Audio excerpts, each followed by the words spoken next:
This morning, as I said, I want to offer a tribute. I want to offer a tribute and speak on the incredibly inspiring life of Dr. Martin Luther King Jr. Tomorrow is a national holiday to honor his life, and if he were still alive, he would be 97. He would have turned 97 3 days ago. And I feel particularly inspired to learn more about Dr. King. This week, I've given talks on him before, but this week I just feel like I've learned more and I've really felt his spirit. I got a few new books and I've just been immersed in them and meditating on his speeches and sermons. And his message was so spirit-guided. That's part of why it's just so incredibly inspiring to me personally as a minister, because he was a minister, he was a pastor, he was many things, but he was so connected to spirit. He was so spirit-infused and guided, and he was revered as one of the greatest orators in U.S. history. In his most famous speech, given at the Lincoln Memorial, his I Have a Dream speech, he actually improvised a good bit of that. And that part, the I Have a Dream part, that was not in his draft. That was not in his notes. It was a moment where he's looking out at that 250,000 people, and he's moved by spirit, and those words just flow. Those words flow. Spirit moved him. That vision came to him. And he said, I have a dream that my 4 little children will one day live in a nation where they will not be judged by the color of their skin, but by the content of their character. You know, can you imagine what he might say today? And watching the videos from Minneapolis and just the way immigrants and people of brown skin, protesters are being treated. It looks a lot, some of this footage, doesn't it look a lot like the 60s? If you're old enough, you silver-haired people, you remember. Aside from being a minister, he was a powerful political force, such a powerful political force. He was the youngest person to win the Nobel Peace Prize. He was 35 when he won that in 1964. Thank you. And he won that for confronting racial inequality through nonviolent resistance. He's the only non-president to have a national holiday and to be memorialized on the Great Mall in Washington, D.C. And so what inspires me as a minister is that he was both minister and powerful, incredibly powerful social justice activist. And he, for him, you couldn't separate spirituality from standing for justice, as if standing for justice was somehow too political, right? This is a quote that I just found this week that's so powerful. He said, any religion that professes to be concerned about the souls of men and is not concerned about the slums that damn them, the economic conditions that strangle them, and the social conditions that cripple them, is a spiritually moribund religion awaiting burial. He didn't mince words. Tell us what you really think. Yeah, and it makes me think of Alma.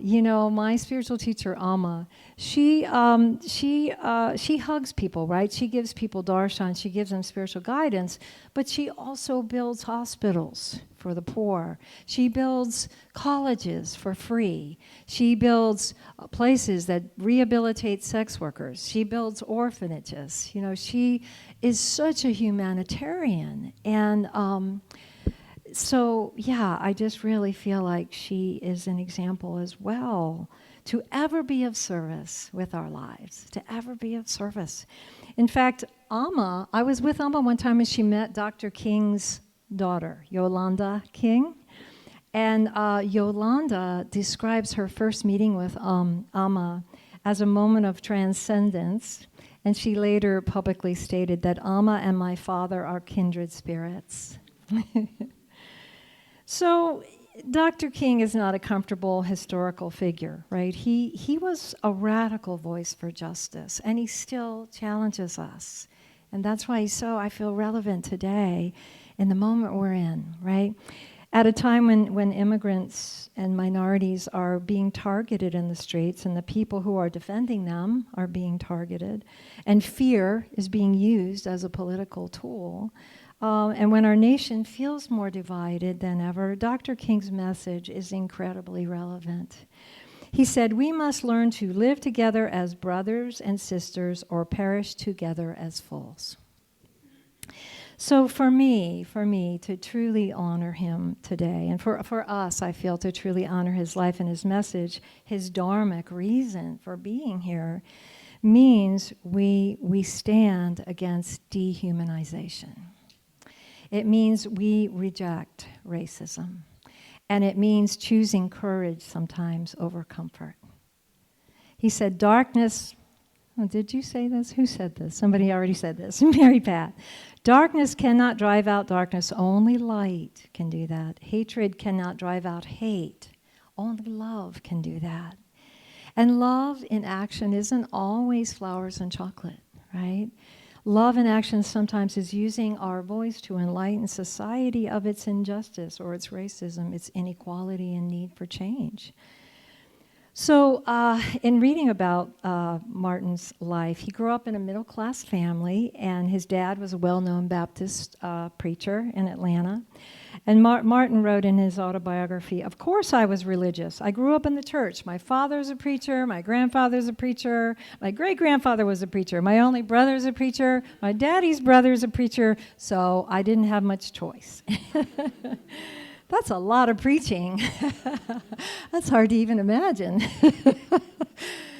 After Martin completed studies at Morehouse College, he went to Crozier Theological Seminary in Pennsylvania. And something that I learned in reading these new books about him was while he was in seminary, he fell in love with a woman who worked in the cafeteria's daughter. It was a German immigrant woman who worked in the cafeteria, and she was a white woman. And he was going to marry her. He wanted to marry her.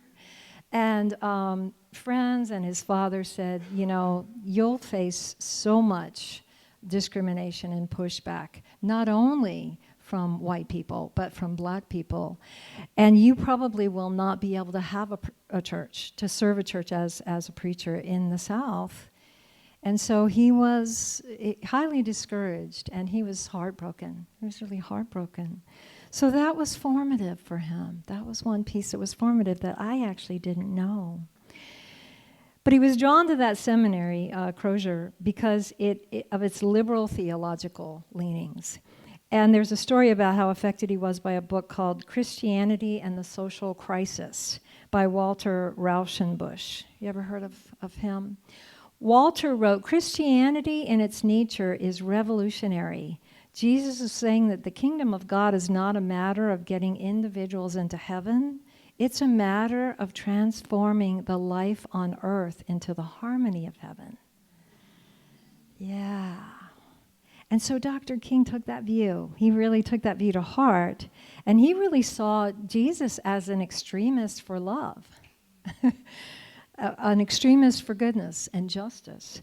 And so you hear that in his speeches. You know, he interprets Jesus' teachings as a vehicle for social justice on earth and not just heaven. Dr. King said Jesus is concerned with injustice because he himself was a victim of it. Dr. King said that Jesus knew that an eye for an eye will only make the whole world blind. An eye for an eye will only make the whole world blind, and that the way to bring about change is through nonviolent action. Not blinding anybody, rather helping people see the truth, right?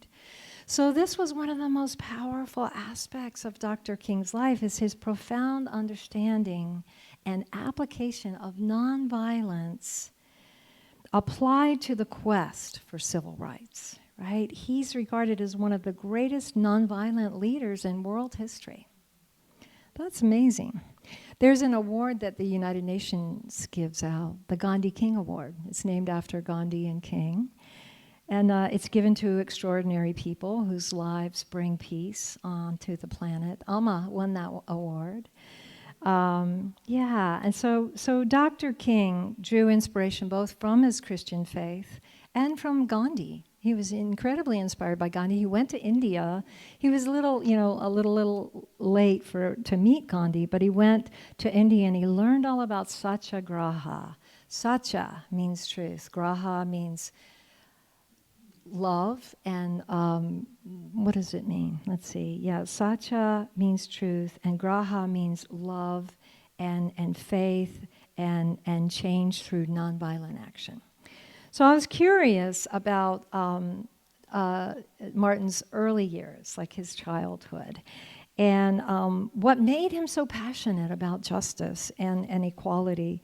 And in his autobiography, he shares a story about his childhood that's especially insightful. He said that from the age of about 3 years old, he had a white playmate that was about his age, and they felt free to play childhood games together. And though his little friend didn't live in the neighborhood, his friend's father had a store right across the street from where Martin lived, and so he was around every day, and they would play and play and play and play, and they were just best friends. So at 6 years old, they both had to go to different schools because of segregation. And the blacks went to one school and the whites to another. And Martin shares that their friendship started to break, and that it wasn't his desire, but it was his friend's. And it completely ended one day when Martin's friend told him that his father demanded that he not play with Martin anymore. And it was such an incredible shock to him because he didn't know anything about racism, and he ran and asked his parents, why would his friend's father do such a thing? And so they all talked about it sitting around the dinner table, and for the first time he was made aware of the existence of racism, of a race problem. He'd never been conscious of it. He was just an innocent child. And so his parents told him about some of the tragedies that they'd gone through and the racism they had felt and their own experiences with insults. And Martin was deeply shocked. He was deeply hurt, and it stayed with him. And years later, when he had become this powerful force in the civil rights movement, when he was in jail in Birmingham for leading a protest against an anti-segregation protest, he wrote in a letter, "Let us all hope that the dark clouds of racial prejudice will soon pass away, and the deep fog of misunderstanding will be lifted from our fear-drenched communities. And in some not too distant tomorrow, the radiant stars of love and brotherhood will shine over our great nation in all their scintillating beauty."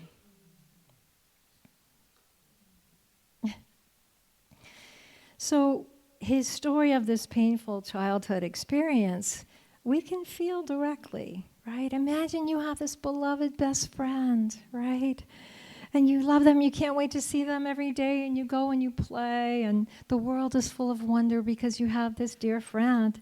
And then one day your friend comes and they're confused and they're upset and they're sad, and they say, "My dad says I can't be your friend anymore because your skin is called black and my skin is called white.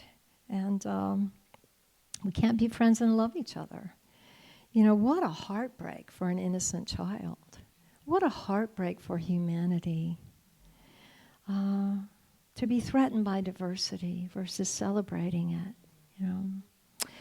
So fast forward to 1963 when Dr. King gave that speech about a dream he had, that little boys growing up like he did would not have to feel that kind of pain, that racism based on fear, on superiority and greed would be eradicated.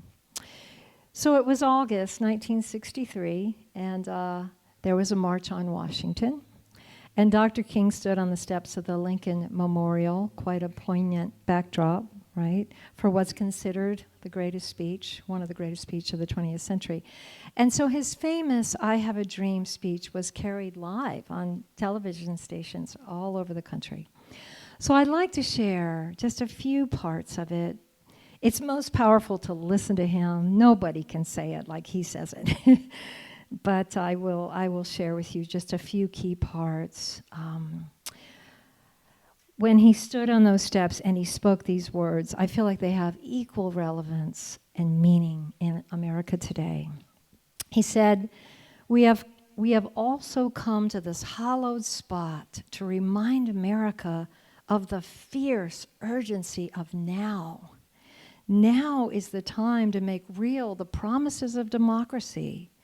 Now is the time to lift our nation from the quicksands of racial injustice to the solid rock of brotherhood.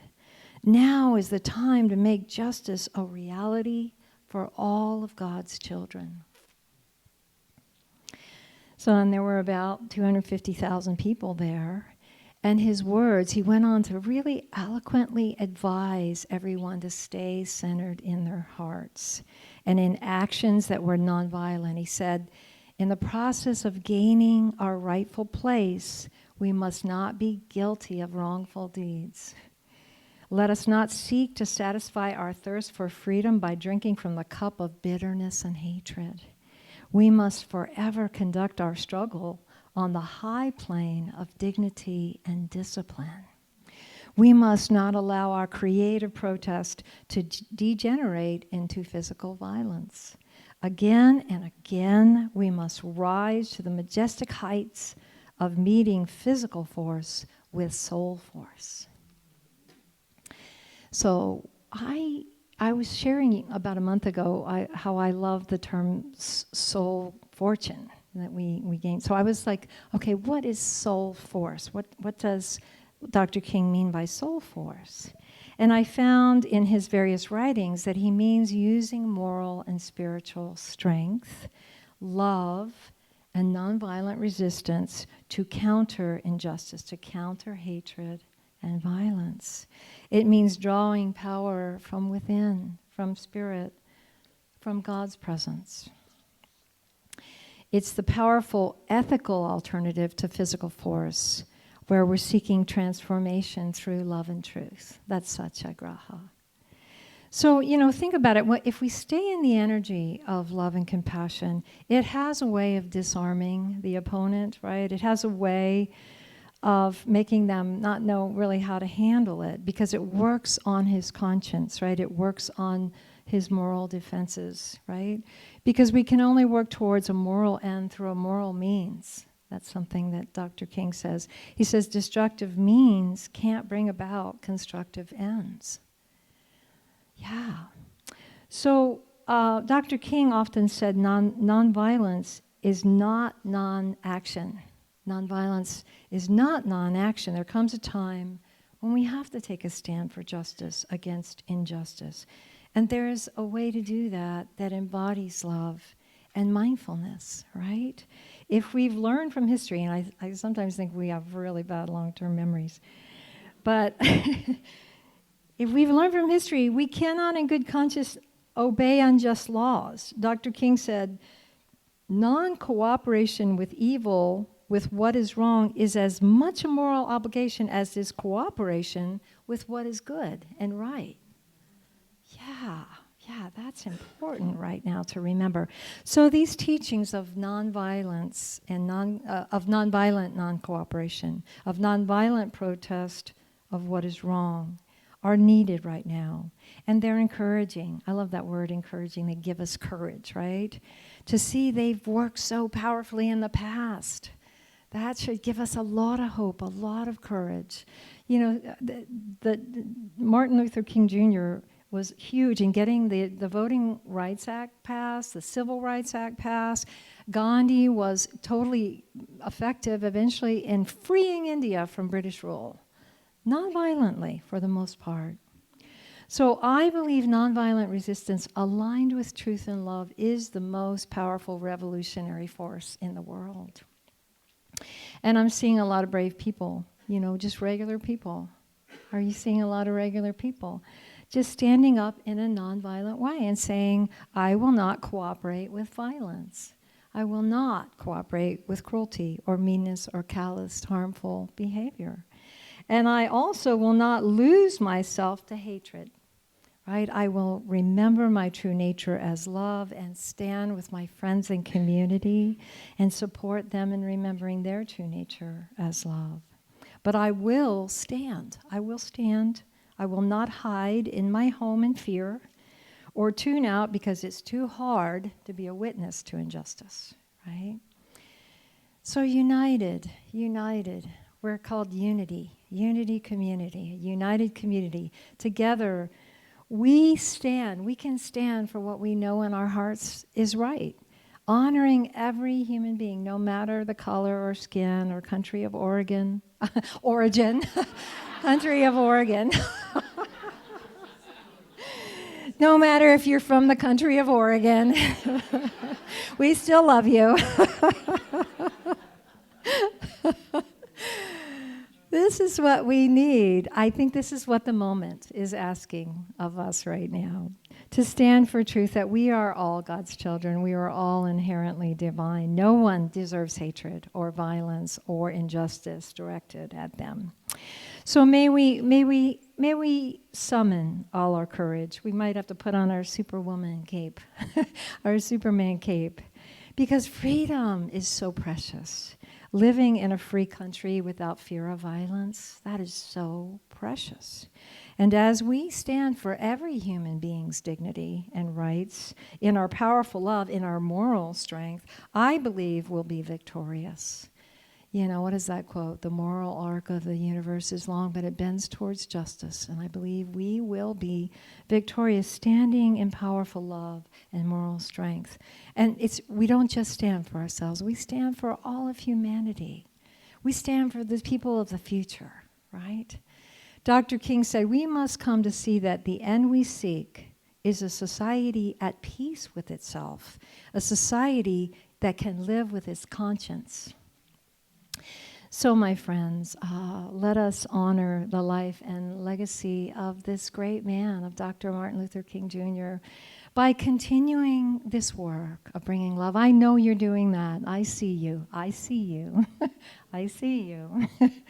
You're bringing justice and respect and humanity and love to this community and to the greater nation and to the greater world. Let's have a dream together. Let's have a dream together that hatred ceases, that racism transforms into celebrating our diversity. Let our country heal from the fear and violence and intolerance. And let a tidal wave of goodwill and love create a new chapter in our country and in our world filled with peace and harmony. Please hold that vision with me. Thank you.